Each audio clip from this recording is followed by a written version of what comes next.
there's so much great music out there to listen to, isn't there? We tend to listen to music in one of two ways. We tend to listen to music passively, putting it on in the background, or actively and really attending to it. So you may not have thought about that before, but you listen to music passively probably a lot. You might listen to it in the gym when you're working out. You might put music on in the background when you're studying. You might put music on at a party. You might literally listen to elevator music in the elevator or in a store when you're shopping. That's passive music listening, and that happens a lot in our day and age because we have recorded music technology and it can just be on without someone performing it live for us. But you've probably also listened to music actively, which means it's the thing that you're paying the most attention to. And probably the times this happens the most is if you're going to a concert, or maybe you're worshiping through music and you're very aware of what's happening with the music as part of that experience. So today I want to help you to listen to music more actively.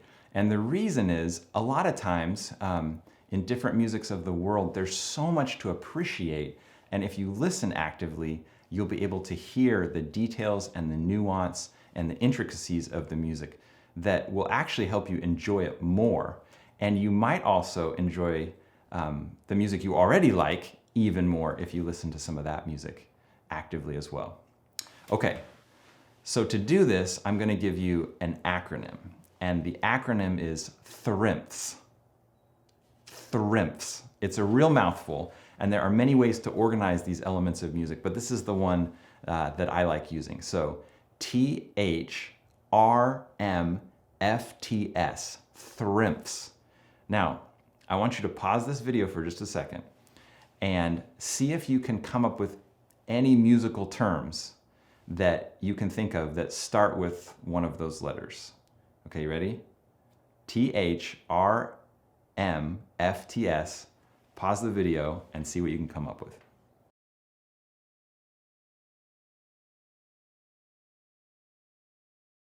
Okay, I hope you came up with at least one or two.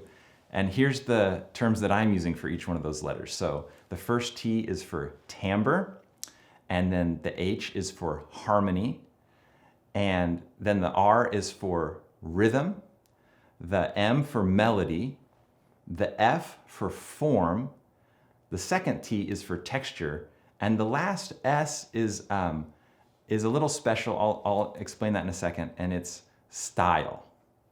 Okay, whether or not you got any of those doesn't matter. I just want to give you a little learning trick here, which is that when we guess at something, we actually learn it better even if we get it wrong. So if you actually pause the video and you guessed, good job. And make sure you take a guess at things, even if it's in your mind, make sure you take a guess at something as we go through, because it will help you learn it better. Okay, so the T, the first T in THRIMPS is timbre. You get that timbre, it rhymes with amber, that's how we pronounce it. And timbre is the tone color of the sound. It's not about how fast or slow someone plays or the melody, we'll get to that in a second, but it's about the way it sounds. Now I said tone color, but we don't actually use like color terms to describe it. Like you don't say, oh, that person sounds green or that saxophone sounds red. How would you describe the timbre or the sound of someone's voice? Those are the kinds of words we would use. So you might describe someone's voice as whiny or nasally or warm or resonant or rich. Those kinds of adjectives are kind of the best we can do at describing tone color. So on the most basic level, timbre means we can hear that it's a tenor saxophone, for example, and not a flute or an oboe, because they have different timbres.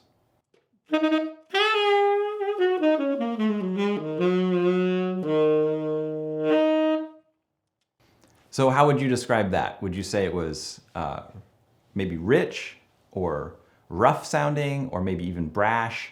There are different words you could come up with to describe the tone, the timbre of the saxophone.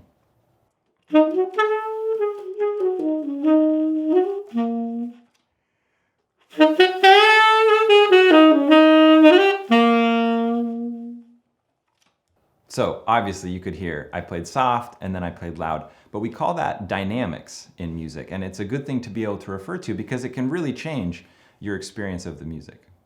So now let's visit harmony. Harmony is when more than one note is happening at the same time. These pitches are happening simultaneously. And in Western music, when we have three notes happening together, we call this a chord. And when you have a chord followed by a different chord followed by a different chord, we call this a chord progression. And you may be familiar with this if you've heard someone play guitar and they have one fingering and they strum the guitar, they change their fingerings, strum again. They're playing different chords when they do that. Harmony can be played by one instrument like the guitar or piano or accordion or mandolin or ukulele. But it can also be created by instruments like the saxophone or the voice that can really only do one note at a time. And we create that harmony by having the different vocalists or the different instrumentalists each play one note of that chord. And then when those notes combine, we hear or experience that as a chord as well.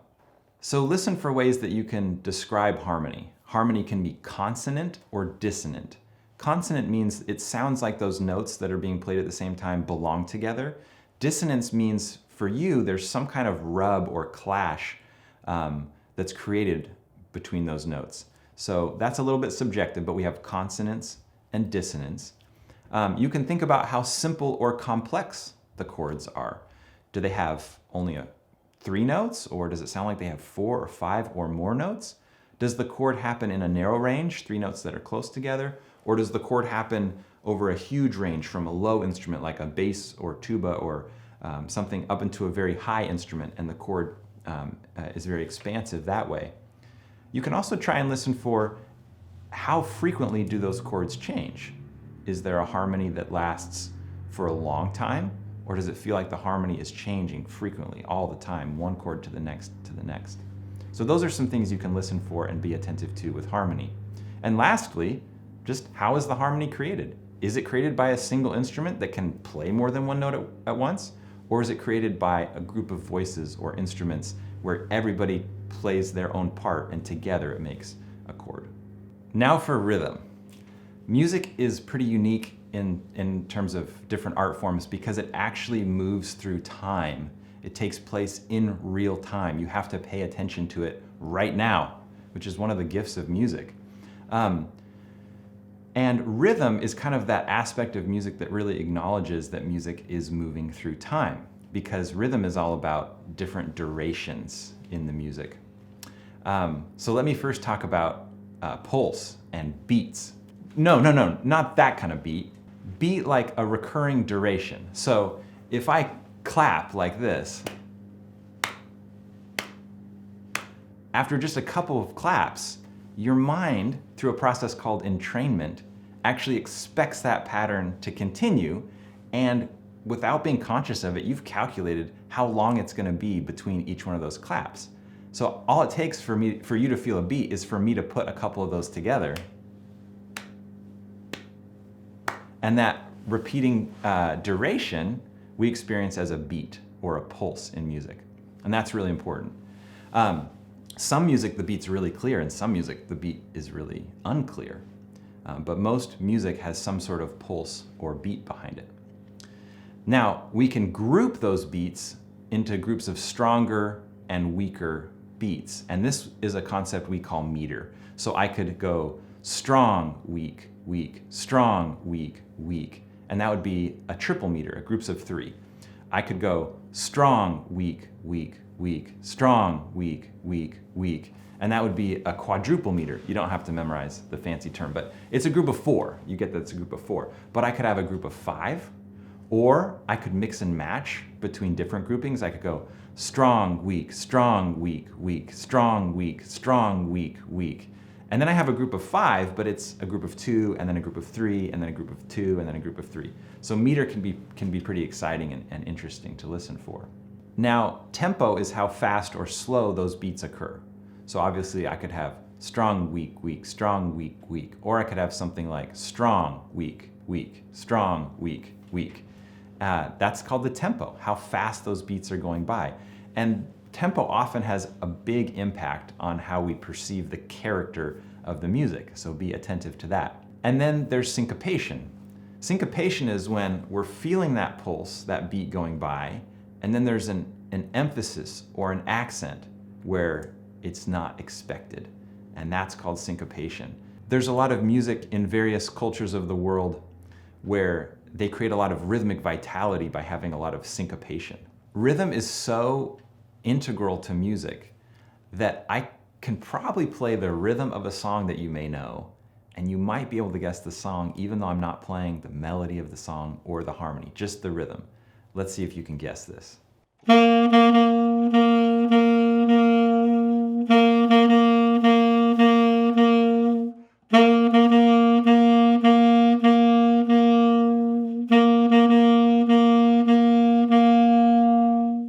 That was Happy Birthday if you didn't guess it. The melody of a song is very simply the sequence of pitches that are happening in the song, note to note to note. It's the part of the song that you can go away humming or singing, that you can create yourself with your voice. Now compare that with the harmony. You can't really create harmony easily. Some people do it, but you can't create harmony easily with your own voice. So the melody is the part of the song that might have the lyrics, the words to it, or that's the catchy, memorable part to it, one note after the next. The melody can either be composed ahead of time. In some cultures, that means it's written down. In some cultures, that means it's an existing piece of music that's taught to someone else. Or the music can be improvised, meaning the musician comes up with it on the spot. So they're making the melody spontaneously. So either way, whether melodies are composed or exist ahead of time, or whether they're improvised, there are some characteristics of melodies that you can pay close attention to. One is, what kind of range does the melody exist in? Is it just high, just low? Does it go in between them?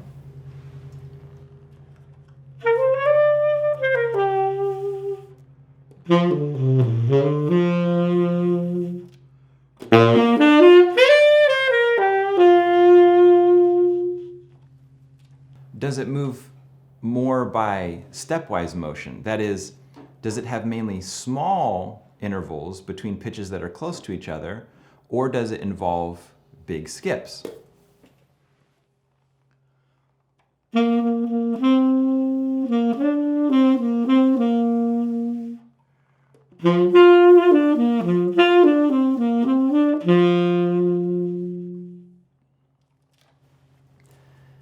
Maybe you could hear the first little bit I played there. It was notes that were relatively close to each other, and the second one had bigger skips between the notes. And then a great thing to notice about melody is it repetitive, or is there lots of variety and contrast? So let me make up something that has some repetition, and then I'll make up something that has more contrast to it.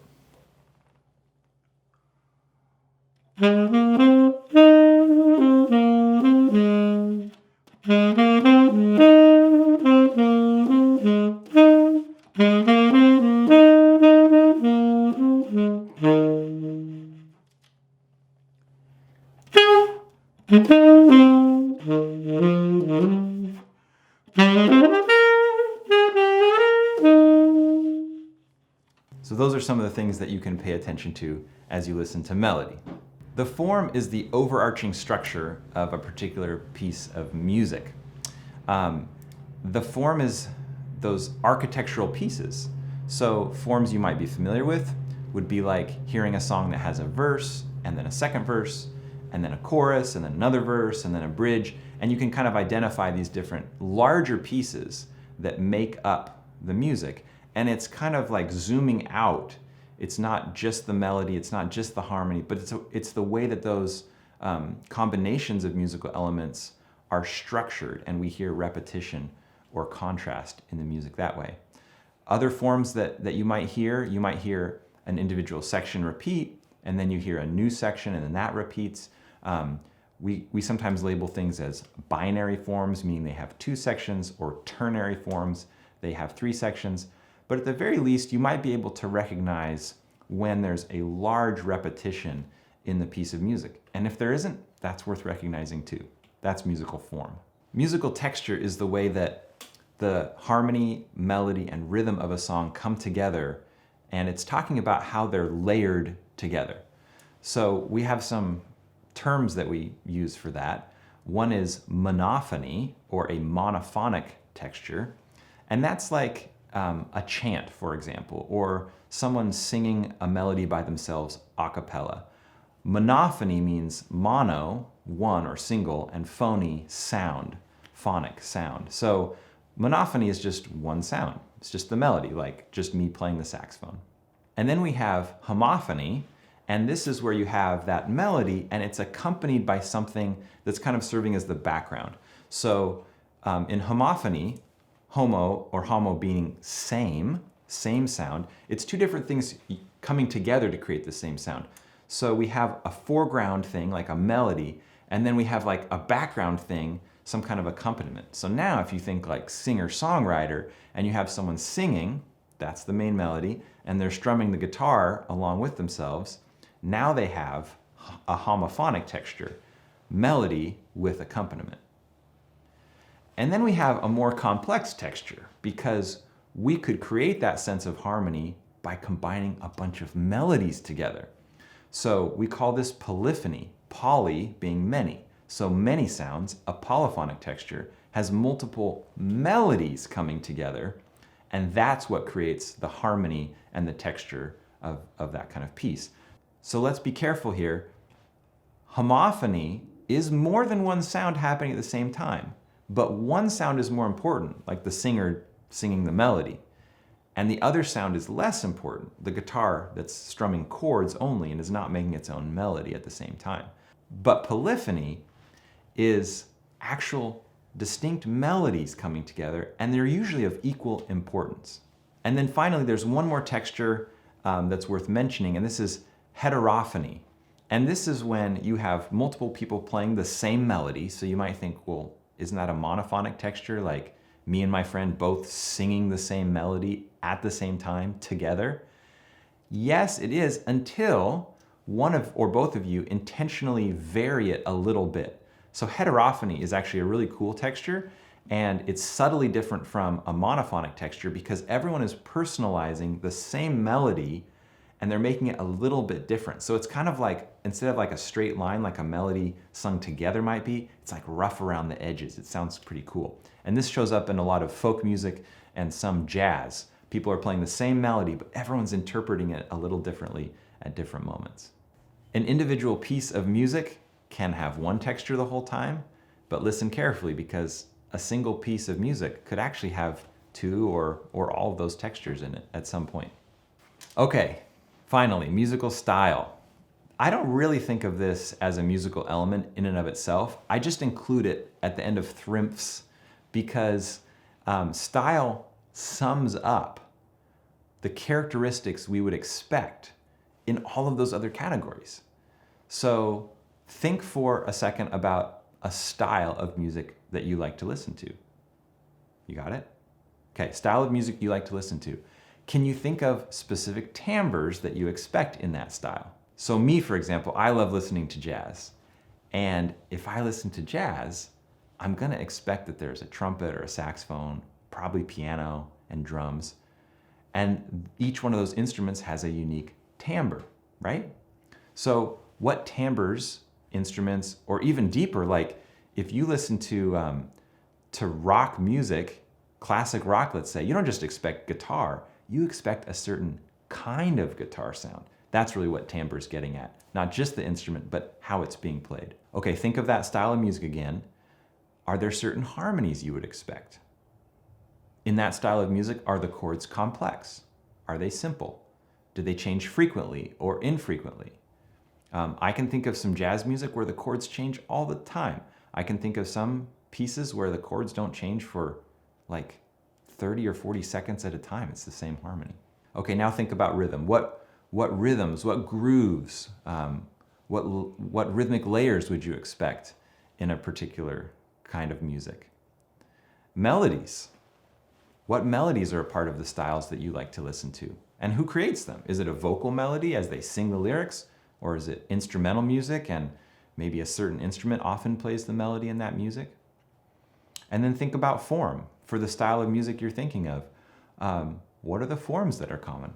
Is it a verse, chorus kind of a form? Or maybe it's less structured than that and it's hard to tell where the repetitions are. And then finally, texture. What kinds of textures do you expect in the style of music you're thinking of? I know a lot of different styles of music actually do combine different textures. I'm thinking of, for example, of some classic rock again, where it might start with just the singer singing by themselves, a little monophonic moment, then the band comes in, and now we have homophony for the rest of the song. So there might be a variety in the kind of music that you like to listen to. So that's style. Style is really just summing up expectations about the other elements that are part of the music. 4 things to keep in mind here. Number 1, we broke down these elements, but remember that none of them functions by themselves. There's really no kind of music that only uses one of those elements. I mean, even just take rhythm, for example. In order for us to hear rhythm, we also have to hear tone color. So even the playing of a drum has both rhythm as well as timbre, and it could conceivably have some kind of melodic sense to it as well. So they don't function in isolation, but it can be helpful to isolate them as you listen so that you can listen more deeply, but they do function as a whole. The next thing to keep in mind is that the piece of music can basically always be doing one of 3 things. It can repeat itself, something you've heard before happens again. It can have variation. It sounds like what just happened, but it's a little bit different. Or contrast. It doesn't sound anything like what just happened. So be attentive, and that can happen on any level. That can happen rhythmically, or melodically, or harmonically, or just the piece as a whole, a form. So listen for that. The third thing is, when you're listening to music, especially music that is new to you, or a style that you've never heard before, try to stay curious. Be curious, be a good learner. Ask yourself questions about it as you listen. That will help you engage and get more out of it. And then finally, try to delay judgment. Try to listen to something at least 2 or maybe 3 or even more times before you decide you absolutely don't like it. You've probably learned to like foods, for example, that you didn't like at one point and now you like them or they're your favorite food. I know that's true for me, and music can be the same way. So give yourself a second to listen a few times before you decide if you like it or not, and then be open to not liking something, but appreciating it for the musicality, for certain aspects of it. Okay, there it is. Thrimps, active listening. Enjoy.